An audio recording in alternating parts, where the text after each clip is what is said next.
There are two popular options when attaching your stir shaft to the motor.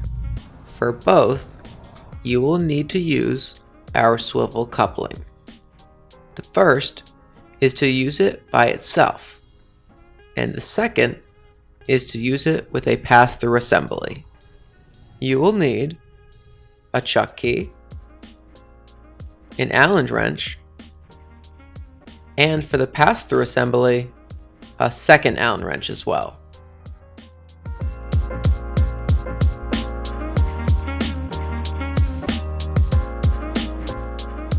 Now, insert the swivel coupling and retighten with the chuck key.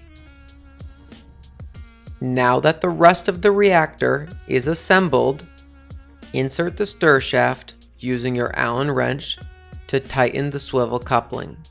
You are now ready to adjust the height of your stir shaft. As you can see though, the stir shaft is too high. You may want the bottom agitator positioned lower into the flask. We recommend to move the motor down. Loosen the motor support and pull the motor down to the exact place you need. This can be very cumbersome, especially for someone who does not reach easily. The pass-through assembly is a more premium option that will make the motor easier to use.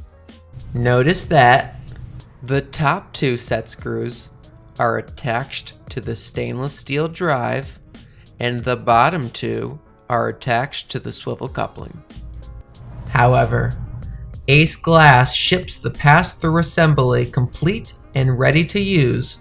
So now that the rest of the reactor is assembled, insert the stir shaft using your Allen wrench to tighten the swivel coupling.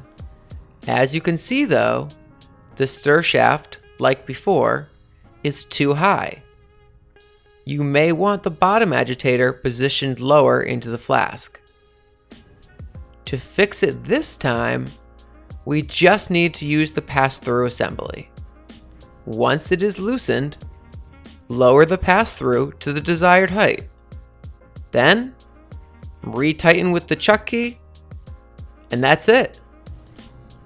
I have now shown you the convenience of the pass-through assembly and reviewed how to properly adjust it. Whatever you decide, contact us to learn more. Thank you.